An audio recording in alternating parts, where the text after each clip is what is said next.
কিচ্ছু লাগবে না, ঢাকায় মার্কাজুল ফুরকানে একদিন যায়েন।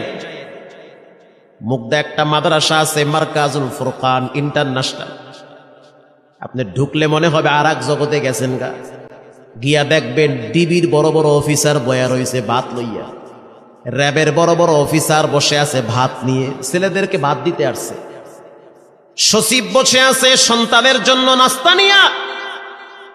আশ্চর্য হয়ে গেলাম, মনে করছি ফকিরের ছেলে মেয়ে মাদ্রাসায় পড়ে, তারা জবাব দিতেছে বর্তমান সামাজিক যে অবস্থা, ম্যাক্সিমাম ছেলে মেয়েরা নেশার সাথে জড়িত হয়ে যাচ্ছে। ক্লাস 7-এ পড়ে সেও দেখি বিড়ি খায়, আছে না নাই? ক্লাস 6-এ পড়ে সেও দেখি সিগারেট খায়, নেশার সাথে জড়িত হয়ে যাচ্ছে। মা বাবাকে মূল্যায়ন করতে চায় না। স্কুল থেকে কলেজে উঠলেই বলে আমার সিদ্ধান্ত আমি নিব, তুমি বোঝার কেডা? কথা কন না গা? মানে অনেক পণ্ডিত হয়ে গেছে।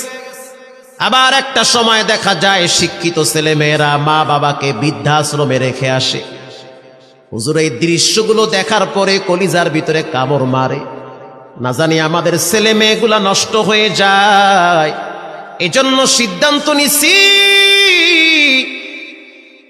ব্যারিস্টার বানাবো, জজ বানাবো, উকিল বানাবো, বড় বড় টেকনিশিয়ান বানাবো।